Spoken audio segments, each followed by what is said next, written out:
ಗಡಿಯಲ್ಲಿ ಪಾಕಿಸ್ತಾನ ಯುದ್ಧಕ್ಕೆ ಸಂಚು. ಭಾರತಕ್ಕೆ ನೇರವಾಗಿ ಗುರಿಯಿಟ್ಟ 250 ಪಿರಂಗಿಗಳು. ವೀಕ್ಷಕರೇ, ಭಾರತದ ಗುಪ್ತಚರ ಇಲಾಖೆ ಅತ್ಯಂತ ಡೇಂಜರ್ ಸುದ್ದಿಯನ್ನ ಹೊರಹಾಕಿದೆ. ಅದು ಪಾಕಿಸ್ತಾನದಿಂದ ಭಾರತಕ್ಕಿರುವ ಅಪಾಯದ ಬಗ್ಗೆ. ಚೀನಾ ಕೂಡ ಪಾಕಿಸ್ತಾನದ ಜೊತೆ ಸೇರಿಕೊಂಡು ಭಾರತದ ವಿರುದ್ಧ ದೊಡ್ಡ ಸಂಚನ್ನ ಮಾಡಿವೆ. ಎಸ್, ಭಾರತದ ಗಡಿಯಲ್ಲಿ ಮತ್ತೊಮ್ಮೆ ದೊಡ್ಡ ಮಟ್ಟದ ಯುದ್ಧದ ಮುನ್ಸೂಚನೆ ಸಿಗ್ತಾ ಇದೆಯಾ? ಭಾರತದ ವಿರುದ್ಧ ಪಾಕಿಸ್ತಾನ ಮತ್ತು ಚೀನಾ ಸೇರಿ ಮತ್ತೊಂದು ಅಪಾಯಕಾರಿ ಚಕ್ರವ್ಯೂಹವನ್ನ ಹೆಣೆದಿದೆಯಾ? ಹೌದು, ಭಾರತೀಯ ಗುಪ್ತಚರ ಇಲಾಖೆಯಿಂದ ಹೊರಬಿದ್ದಿರುವ ಆ ಒಂದು ಶಾಕಿಂಗ್ ಸುದ್ದಿ ಈಗ ದಕ್ಷಿಣ ಏಷ್ಯಾದ ಭದ್ರತಾ ವಲಯದಲ್ಲಿ ದೊಡ್ಡ ಬಿರುಗಾಳಿಯನ್ನ ಎಬ್ಬಿಸಿದೆ. ಪಾಕಿಸ್ತಾನವು ತನ್ನ ಇಡೀ ಪೂರ್ವ ಗಡಿಯಲ್ಲಿ, ಅಂದರೆ ಭಾರತೀಯ ಗಡಿಯನ್ನ ಗುರಿಯಾಗಿಸಿಕೊಂಡು ಒಂದಲ್ಲ ಎರಡಲ್ಲ ಬರೋಬ್ಬರಿ 250 ಚೀನಾ ನಿರ್ಮಿತ SH-15 ಅತ್ಯಾಧುನಿಕ ಫಿರಂಗಿಗಳ ಸಿಸ್ಟಮ್ಗಳನ್ನು ನಿಯೋಜಿಸಿದೆ. ಅಂದ್ರೆ ಗಡಿಯಲ್ಲಿ ರೆಡಿ ಇಟ್ಟಿದೆ. ಈ ಫಿರಂಗಿಗಳು ಬರೀ ಸಾಮಾನ್ಯ ಫಿರಂಗಿಗಳಲ್ಲ. 72 ಕಿಲೋಮೀಟರ್ ದೂರದಲ್ಲಿರುವ ಶತ್ರುಗಳ ತಾಣವನ್ನ ಕಣ್ಣಿಟ್ಟು ಧ್ವಂಸ ಮಾಡುವ ಸಾಮರ್ಥ್ಯ ಹೊಂದಿರುವ ಚೀನಾದ ಮಹಾಶಕ್ತಿಶಾಲಿ ಅಸ್ತ್ರಗಳು. ಭಾರತದ ವಿರುದ್ಧ ಯುದ್ಧ ಸಾರಲು ಪಾಕಿಸ್ತಾನ ಈಗ ಚೀನಾದ ಕೈ ಕಾಲು ಹಿಡಿದು ಈ ಹೊಸ ಅಸ್ತ್ರಗಳನ್ನ ಪಡೆದುಕೊಂಡಿದೆ.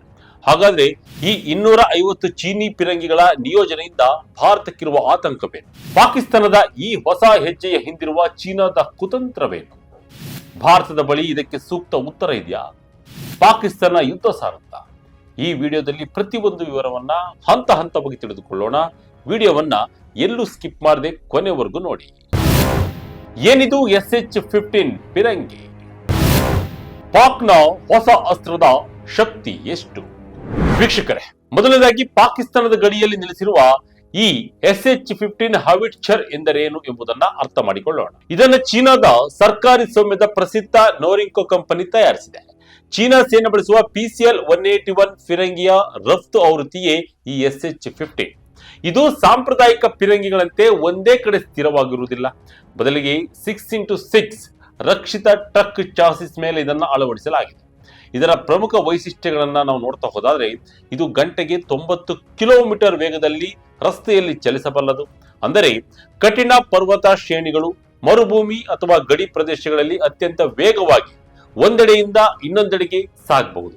ಸಾಮಾನ್ಯ ನ್ಯಾಟೋ ಮಾದರಿಯ 155 mm ಮದ್ದುಗುಂಡುಗಳನ್ನು ಬಳಸಿ 30 ರಿಂದ 40 ಕಿಲೋಮೀಟರ್ ದೂರದ ಗುರಿಯನ್ನ ತಲುಪಬಹುದು. ಆದರೆ ರಾಕೆಟ್ ಅಸಿಸ್ಟೆಡ್ VLAP ಪ್ರೊಜೆಕ್ಟೈಲ್ ಗಳನ್ನ ಬಳಸಿದ್ರೆ ಇದು ಬರೋಬ್ಬರಿ 53 ರಿಂದ 72 ಕಿಲೋಮೀಟರ್ ದೂರದಲ್ಲಿರುವ ಭಾರತೀಯ ಮಿಲಿಟರಿ ನೆಲೆಗಳನ್ನ ತಲುಪಬಲ್ಲದು. ಇದರಲ್ಲಿ ಹೈಡ್ರಾಲಿಕ್ ಸ್ಟೇಬಿಲೈಸಿಂಗ್ ವ್ಯವಸ್ಥೆ ಮತ್ತು ಸ್ವಯಂಚಾಲಿತ ಫೈರ್ ಕಂಟ್ರೋಲ್ ಸಿಸ್ಟಮ್ ಇದೆ. ಅಂದರೆ ನಿಮಿಷಕ್ಕೆ 6 ರೌಂಡ್ಗಳಂತೆ ವೇಗವಾಗಿ ಗುಂಡು ಹಾರಿಸಿ ಶತ್ರುಗಳು ವಾಪಸ್ ದಾಳಿ ಮಾಡುವಷ್ಟರಲ್ಲಿ ಜಾಗವನ್ನ ಖಾಲಿ ಮಾಡುವುದು. 250 ಸಿಸ್ಟಮ್ಗಳೆಂದರೆ ಸಣ್ಣ ಮಾತಲ್ಲ. ಇದು ಪಾಕಿಸ್ತಾನ ಸೇನೆಯ ಹಲವು ಆರ್ಟಿಲರಿ ರೆಜಿಮೆಂಟ್ಗಳನ್ನ ಸಂಪೂರ್ಣವಾಗಿ ಆಧುನೀಕರಣಗೊಳಿಸಲು ಸಾಕಾಗುತ್ತೆ. ಚೀನಾ ಪಾಕಿಸ್ತಾನ ಕುತಂತ್ರ, ಟು ಫ್ರಂಟ್ ವಾರ್ ಭೀತಿ. ವೀಕ್ಷಕರೇ, ಈ ಬೆಳವಣಿಗೆಯ ಹಿಂದೆ ಬರೀ ಪಾಕಿಸ್ತಾನವಲ್ಲ, ಚೀನಾದ ದೊಡ್ಡ ಭೌಗೋಳಿಕ ರಾಜಕೀಯ ಕುತಂತ್ರವೂ ಇದೆ. ಇತ್ತೀಚೆಗೆ ರಾವಲ್ಪಿಂಡಿಯ GHQ ನಲ್ಲಿ ಚೀನಾದ ಪೀಪಲ್ಸ್ ಲಿಬರೇಷನ್ ಆರ್ಮಿಯ 99ನೇ ಸಂಸ್ಥಾಪನಾ ದಿನಾಚರಣೆಯನ್ನ ಪಾಕಿಸ್ತಾನ ವಿಜೃಂಭಣೆಯಿಂದ ಆಚರಿಸಿತು. ಈ ಕಾರ್ಯಕ್ರಮದಲ್ಲಿ ಮಾತನಾಡಿದ ಪಾಕಿಸ್ತಾನದ ಸೇನಾ ಮುಖ್ಯಸ್ಥ ಫೀಲ್ಡ್ ಮಾರ್ಷಲ್ ಆಸಿಮ್ ಮುನೇರ್, ಚೀನಾ ಮತ್ತು ಪಾಕಿಸ್ತಾನದ ಬಾಂಧವ್ಯವು ಕಾಲಕ್ಕೆ ತಕ್ಕಂತೆ ಗಟ್ಟಿಯಾದ ಅಚಲವಾದದ್ದು ಎಂದು ಹೊಗಳಿದರು. ಈ ಸಮಾರಂಭದಲ್ಲಿ ಚೀನಾದ ರಾಯಭಾರಿ ಜಿಯಾಂಗ್ ಝೈಡಾಂಗ್ ಸೇರಿದಂತೆ ಉನ್ನತ ಮಟ್ಟದ ಮಿಲಿಟರಿ ಅಧಿಕಾರಿಗಳು ಭಾಗವಹಿಸಿದರು. ಚೀನಾ ಮತ್ತು ಪಾಕಿಸ್ತಾನದ ಕೇವಲ ಅಸ್ತ್ರಗಳನ್ನ ಮಾರಾಟ ಮಾಡುತ್ತಿಲ್ಲ, ಬದಲಿಗೆ ಎರಡೂ ದೇಶಗಳ ಪಡೆಗಳು ಒಟ್ಟಾಗಿ ಯುದ್ಧ ತಂತ್ರಗಳನ್ನ ಅಭ್ಯಾಸ ಮಾಡ್ತಾ ಇದ್ದಾವೆ. ಯುದ್ಧದ ಸಮಯದಲ್ಲಿ ಪರಸ್ಪರ ಡೇಟಾ ಮತ್ತು ಉಪಗ್ರಹ ಮಾಹಿತಿಯನ್ನ ಹಂಚಿಕೊಳ್ಳುವ ತಂತ್ರಜ್ಞಾನವನ್ನ ಬೆಳೆಸಿಕೊಳ್ತಾ ಇದೆ. ಇದರಿಂದ ಭಾರತಕ್ಕಿರುವ ಸವಾಲೇನು? ಭಾರತವು ಒಂದೇ ಸಮಯದಲ್ಲಿ ಟೂ ಫ್ರಂಟ್ ವಾರ್, ಅಂದರೆ ಉತ್ತರದಲ್ಲಿ ಚೀನಾ ಮತ್ತು ಪಶ್ಚಿಮದಲ್ಲಿ ಪಾಕಿಸ್ತಾನ, ಎರಡೂ ಕಡೆಯಿಂದಲೂ ಒಂದೇ ಬಾರಿಗೆ ಯುದ್ಧವನ್ನ ಎದುರಿಸಬೇಕಾದ ಪರಿಸ್ಥಿತಿಯನ್ನ ಸೃಷ್ಟಿಸುವುದು ಚೀನಾದ ತಂತ್ರವಾಗಿದೆ. ಶತ್ರುಗಳ ತಂತ್ರಕ್ಕೆ ಭಾರತದ ಸಿದ್ಧತೆ ಏನು? ಈಗ ನಿಮ್ಮ ಮನಸ್ಸಿನಲ್ಲಿ ಒಂದು ಪ್ರಶ್ನೆ ಮೂಡಬಹುದು. ಪಾಕಿಸ್ತಾನ 250 ಚೀನಿ ಫಿರಂಗಿಗಳನ್ನ ತಂದಿಟ್ಟುಕೊಂಡಿದೆ, ಹಾಗಾದ್ರೆ ಭಾರತ ಸುಮ್ಮನೆ ಕುಳಿತಿದ್ಯಾ? ಖಂಡಿತ ಇಲ್ಲ. ಭಾರತೀಯ ಸೇನೆಯು ಪಾಕಿಸ್ತಾನದ ಯಾವುದೇ ಸಾಹಸಕ್ಕೂ ತಕ್ಕ ಉತ್ತರ ನೀಡಲು ತನ್ನದೇ ಆದ ಶಕ್ತಿಶಾಲಿ ಆರ್ಟಿಲರಿ ಪಡೆಯನ್ನ ಸಜ್ಜುಗೊಳಿಸಿದೆ. ಮೊದಲನೇದಾಗಿ K9 ವಜ್ರ T ದಕ್ಷಿಣ ಕೊರಿಯಾದ ತಂತ್ರಜ್ಞಾನದೊಂದಿಗೆ ಭಾರತದಲ್ಲೇ ತಯಾರಾಗುತ್ತಿರುವ ಸ್ವಯಂ ಚಾಲಿತ ಫಿರಂಗಿ. ಇದು ಮರುಭೂಮಿ ಮತ್ತು ಪರ್ವತ ಪ್ರದೇಶಗಳಲ್ಲಿ ಚೀನಾದ SH-15 ಗಿಂತಲೂ ಹೆಚ್ಚು ರಕ್ಷಣೆ ಮತ್ತು ಕಠಿಣ ದಾಳಿ ಸಾಮರ್ಥ್ಯವನ್ನು ಹೊಂದಿದೆ.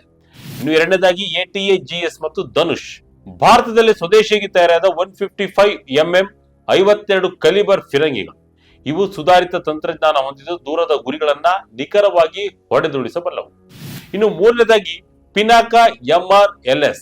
ಭಾರತದ ಪಿನಾಕ ರಾಕೆಟ್ ವ್ಯವಸ್ಥೆಯು ಕೇವಲ ಕೆಲವು ಸೆಕೆಂಡುಗಳಲ್ಲಿ ಶತ್ರುಗಳ ಇಡೀ ಫಿರಂಗಿ ಪಡೆಯನ್ನೇ ಧ್ವಂಸ ಮಾಡುವ ಸಾಮರ್ಥ್ಯವನ್ನು ಹೊಂದಿದೆ.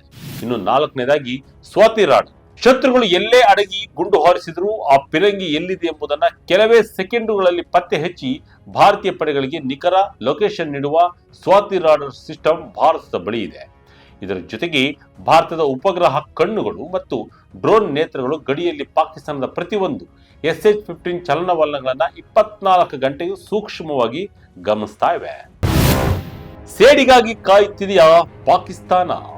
ವೀಕ್ಷಕರೇ, ಪಾಕಿಸ್ತಾನ ದಿಢೀರನೆ ಇಷ್ಟೊಂದು ದೊಡ್ಡ ಪ್ರಮಾಣದ ಫಿರಂಗಿಗಳನ್ನ ಗಡಿಯಲ್ಲಿ ನಿಲ್ಲಿಸಲು ಮುಖ್ಯ ಕಾರಣ ಮೇ 2025 ನಡೆದ ಆಪರೇಷನ್ ಸಿಂಧೂರ್.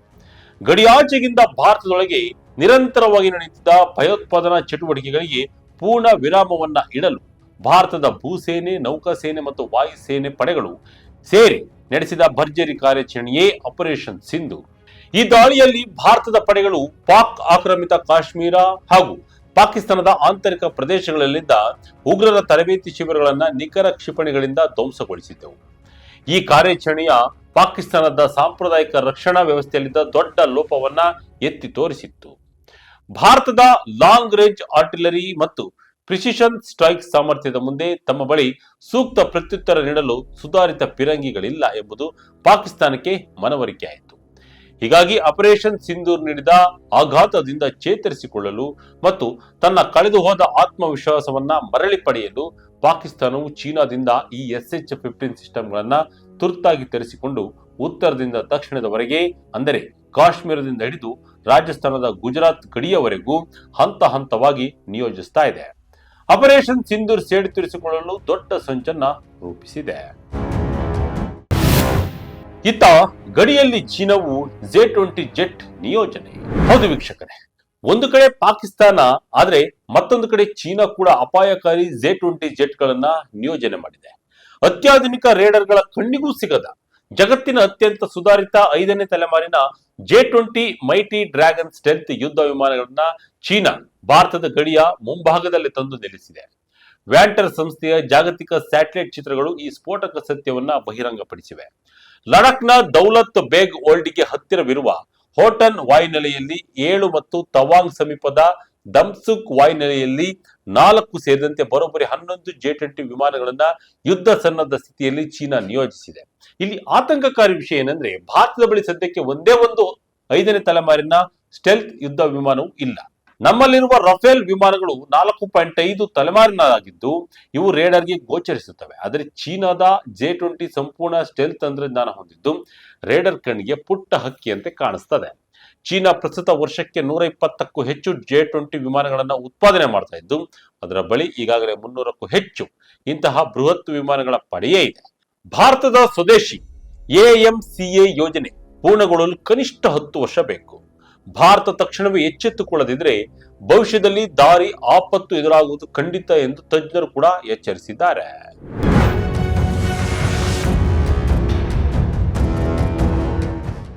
ಕೊನೆಯದಾಗಿ ಚೀನಾ ಮತ್ತು ಪಾಕಿಸ್ತಾನದ ಈ ಕುತಂತ್ರ ದಕ್ಷಿಣ ಏಷ್ಯಾದಲ್ಲಿ ಯುದ್ಧದ ಕಾರ್ಮೋಡಗಳನ್ನ ಕವಿಯುವಂತೆ ಮಾಡಿದೆ.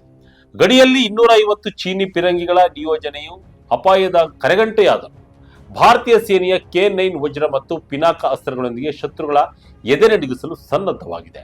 ಆಪರೇಷನ್ ಸಿಂಧೂರ್ನಿಂದ ಕಂಗಾಲಾಗಿರುವ ಪಾಕಿಸ್ತಾನ ಚೀನಾದ ಹೆಗಲ ಮೇಲೆ ಕೈ ಹಾಕಿ ಭಾರತವನ್ನ ಬೆದರಿಸಲು ಸಂಚು ರೂಪಿಸ್ತಾ ಇದೆ. ಆದರೆ ಇಂದಿನ ನವಭಾರತವು ತನ್ನ ಭೌಗೋಳಿಕ ಭದ್ರತೆಯ ವಿಷಯದಲ್ಲಿ ಯಾವುದೇ ರಾಜಿ ಮಾಡಿಕೊಳ್ಳುವುದಿಲ್ಲ. ಶತ್ರುಗಳ ಪ್ರತಿಯೊಂದು ಗುಂಡಿಗೂ 100 ಪಟ್ಟು ತಿರುಗೇಟು ನೀಡುವ ತಾಕತ್ತು ಭಾರತೀಯ ಪಡೆಗಳಿಗಿದೆ. ವೀಕ್ಷಕರೇ, ಈ ಕುರಿತು ನಿಮ್ಮ ಅಭಿಪ್ರಾಯವೇನು? ಪಾಕಿಸ್ತಾನದ ಈ ಕುತಂತ್ರಕ್ಕೆ ಭಾರತ ಹೇಗೆ ಉತ್ತರವನ್ನು ನೀಡಬೇಕು? ಕಮೆಂಟ್ ಮಾಡಿ ತಿಳಿಸಿ. ಇದಾಗುತ್ತೆ ಕ್ಷಣದ ಅಪ್ಡೇಟ್. ಇದೇ ರೀತಿಯ ಅಪ್ಡೇಟ್ಗಳಿಗಾಗಿ Vijaya Kanaka website, YouTube page, Facebook page follow ಮಾಡ್ತಾ ಇರಿ. ಧನ್ಯವಾದಗಳು.